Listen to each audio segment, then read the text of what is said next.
Chapter 3. Mr. Henry Baker.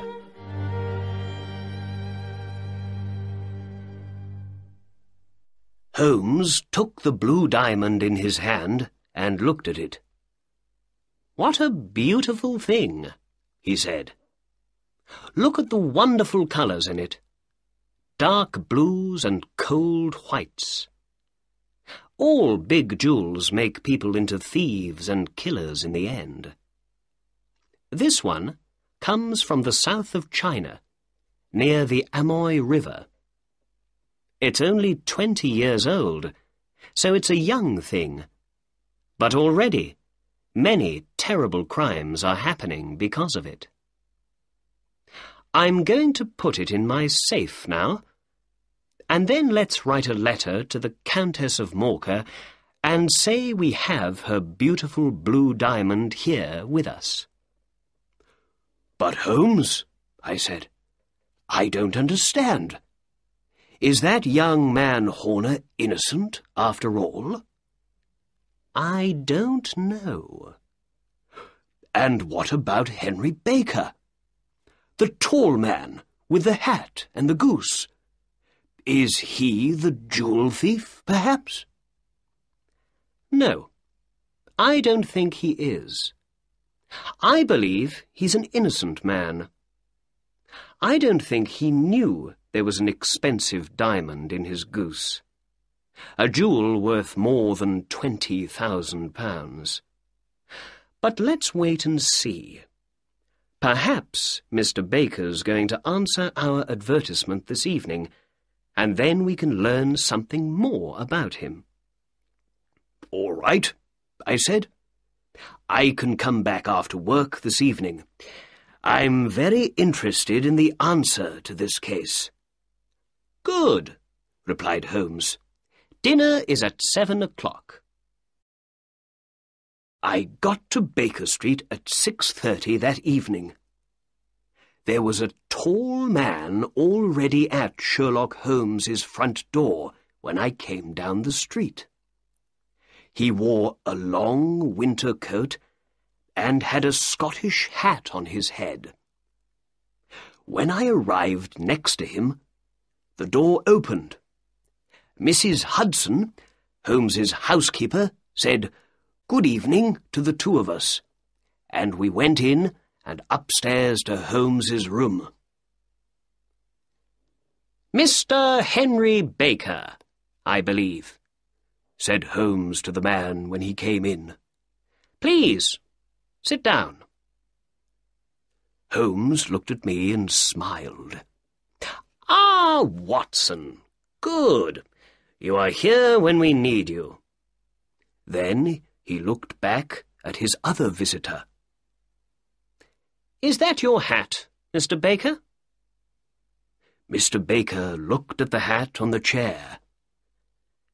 "Yes, sir. That's my hat. There's no question about it." He was a big man with a big head, an intelligent face, and grey hair. I remembered Holmes's words about him. He wore a dirty old black coat, with no shirt under it, but he spoke slowly, quietly, and carefully. I looked at him and listened to him, and I thought, yes, this is an intelligent man. He was rich once, but now he has no money, and things aren't easy for him. "We found your hat and your goose some days ago," said Holmes. "But we couldn't find you very easily, Mr. Baker. We didn't know your address. Why didn't you put an advertisement in the newspaper with your address in it? We waited and waited for an advertisement from you, but saw nothing." Mr. Baker smiled. "Oh, I'm sorry. Advertisements are expensive, and I haven't got a lot of money these days. I had once, but not now," he went on. "And, well, I thought those young men in Tottenham Court Road had my hat and my goose, and I didn't want to put an expensive advertisement in the newspaper for nothing." "I understand," said Holmes. "Now, before we say more, I must tell you something about your goose, Mr. Baker. I'm sorry, but, well, we ate it yesterday, you know." "You ate it?" said our visitor, and he stood up excitedly. "Yes. Well, we didn't want it to go bad, you see. But we bought a nice new goose this morning for you. It's on the table there, by the door. Is that all right for you?" "Oh, yes, yes," said Mr. Baker happily. He sat down again. "And let's see. I think we have your old goose's feet, head, and everything from inside it in the kitchen. Do you want those?" The man laughed. "No, no," he said. "But I'd like to take that nice new goose home with me. Thank you very much." Sherlock Holmes looked at me with a little smile. "Very well," he said to Mr. Baker. "There is your hat, and there is your bird.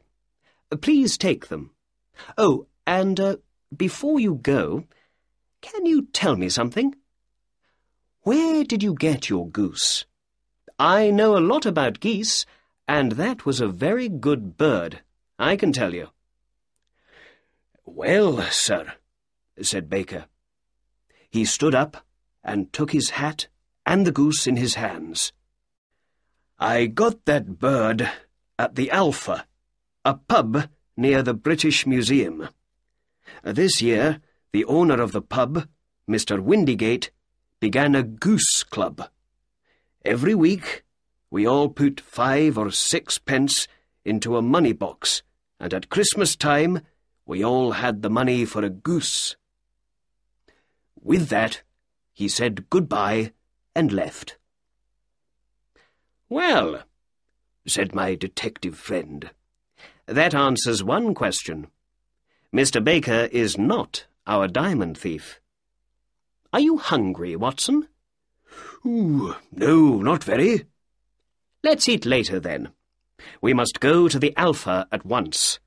We need to speak to Mr. Windigate tonight."